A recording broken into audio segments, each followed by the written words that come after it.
নজর রাখবো কোচবিহারের দিকে। তৃণমূলের হামলায় আক্রান্ত অন্তঃসত্ত্বাকে দেখতে কোচবিহার এমজেএন হাসপাতালের ইতিমধ্যেই গেলেন বিজেপি বিধায়ক মালতী লাভা ইতিমধ্যেই গিয়েছেন এবং শালমারা এলাকায় 4 জন বিজেপি কর্মীর বাড়িতে ভাঙচুরের ঘটনা ঘটেছে। রাজ্যের বিরোধী দলনেতা শুভেন্দু অধিকারীর কনভয়ে ভাঙচুরের ঘটনায় উত্তরবঙ্গ উন্নয়ন মন্ত্রী উদয়ন গুহ সহ 42 জনের বিরুদ্ধে অভিযোগ দায়েরের দুদিন যেতে না যেতেই দিনহাটায় বিজেপি কর্মীর অন্তঃসত্ত্বা মেয়েকে লাথি মারার অভিযোগ ওঠে তৃণমূলের বিরুদ্ধে।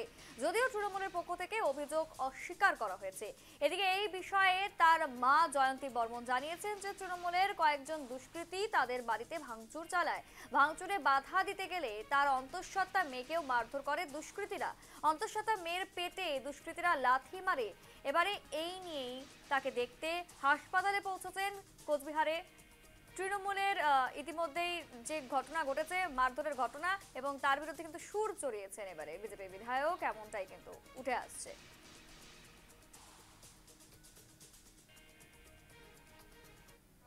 সকালবেলা আসে আমার বাড়ি ভাঙচুর করে মেয়ে আগাইছে জন্য, মেয়ে ছিল আমার বাড়িতে, বাচ্চা হবে জন্য মেয়ে এখানে ছিল। তারপরে কি হয়েছে, গুন্ডা বাহিনীগুলো যেই আসছে আমাকে মারতে যায়, তখন মেয়ে আমার আগাইছে, তার জন্য মেয়েকে লাথি মারছে, গুলি ফেলে দিছে।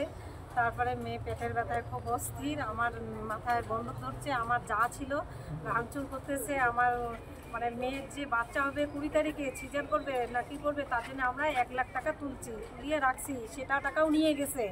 তারপরে সোনা গয়নাগুলো যে ছিল সেটাও নিয়ে গেছে, আলমারি সব ভাঙচুর করছে। আমার যা আগাইতে গেছে, আমার যার মাথায় বন্দুক ধরছে। বিজেপি করাই কি হলো কার্যত কাল এভাবে অন্তঃসত্ত্বা এক মহিলাকে মারধরের ঘটনা আবারও উঠে আসছে ঘটনায় কোচবিহার থেকে। আমরা এই বিষয়ে আরো বিস্তারিত জানবো। আমাদের সঙ্গে ইতিমধ্যে জুড়ে গিয়েছে প্রতিনিধি প্রবীর। এই যে শুধুমাত্র বিজেপি কর্মী হওয়ার অপরাধেই কি তার অন্তঃসত্ত্বা মেয়েকে এইভাবে মারা হয়েছে তৃণমূলের পক্ষ থেকে, এ বিষয়টি কি সাফাই দিচ্ছেন শাসক দল? একেবারে দেখো, যে গতকাল থেকে আমরা যে খবরের উপর নজর রেখেছি, যে দিন দুপুরে দেখা গেছে যে বিজেপি কর্মীদের বাড়ি একেবারে টার্গেট করে তৃণমূল কংগ্রেস হামলা করেছে এবং 4 জন তৃণমূল কংগ্রেস কর্মীর বাড়িতে হামলা করা হয় বলে অভিযোগ ওঠে। এবং সেই ঘটনাতেই দেখা যায় যে এই গর্ভবতী মহিলা, তিনি কিন্তু অন্তঃসত্ত্বা একজন মহিলা, তার উপরেও চড়া হয় তৃণমূল কংগ্রেস কর্মীরা এবং তাকে লাথি মারা হয় বলে অভিযোগ। মূলত জয়ন্তী বর্মন, তিনি বিজেপির কর্মী এবং তার মেয়েকে, অন্তঃসত্ত্বা মেয়েকে এইভাবে গর্ভবতী অবস্থায় ছিলেন তিনি এবং তাকে এইভাবে বেধড়ক মারধর করা হয়েছে এমনই অভিযোগ। এমনকি আরো অভিযোগ উঠেছে যে এই ঘটনার পর যখন অ্যাম্বুলেন্সের প্রয়োজন হয় তখন অ্যাম্বুলেন্স আসতেও বাধা দেওয়া হয়েছে বলে অভিযোগ উঠেছে। এবং দিনহাটার শালমারায় এই ঘটনায় কিন্তু যথেষ্ট উত্তেজনা ছড়ায় এবং ইতিমধ্যে দিনহাটার বিজেপির প্রতিনিধি দল আজকে দিনহাটার নাজিরহাট এলাকায় সেখানে আক্রান্তদের বাড়িতে যাওয়ার কথা রয়েছে।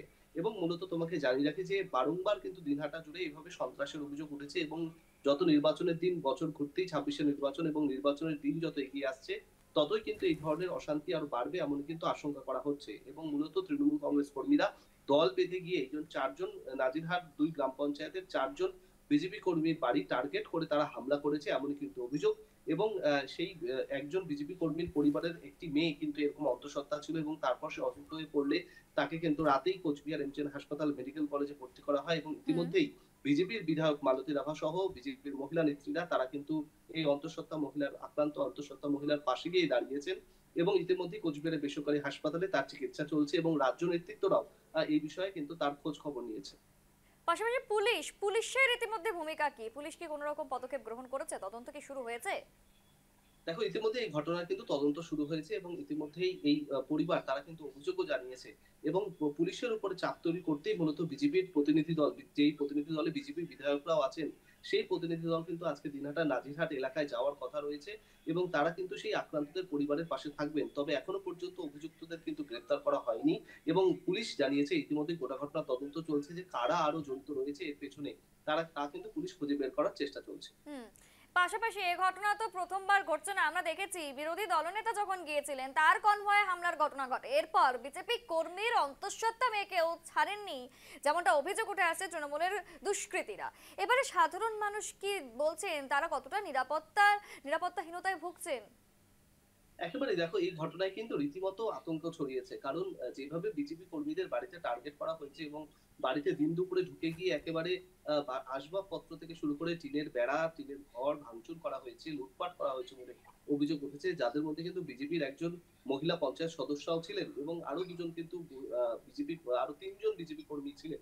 এই ৪ জন বিজেপি কর্মীর বাড়িতে কিন্তু বেশ কয়েক সময় ধরে কিন্তু এই তাণ্ডব চলে বলে অভিযোগ, এবং তৃণমূল কংগ্রেসের নেতৃত্বরা রাস্তায় দাঁড়িয়ে থেকে কিন্তু গুন্ডা বাহিনী দিয়ে এই হামলা চালিয়েছে, এমনই কিন্তু অভিযোগ উঠেছে। যদিও গোটা অভিযোগ অস্বীকার করেছে তৃণমূল কংগ্রেস, এবং তৃণমূল কংগ্রেস দাবি করেছে মূলত বিজেপির গোষ্ঠীদ্বন্দ্বের জন্যই এই হামলার ঘটনা ঘটেছে।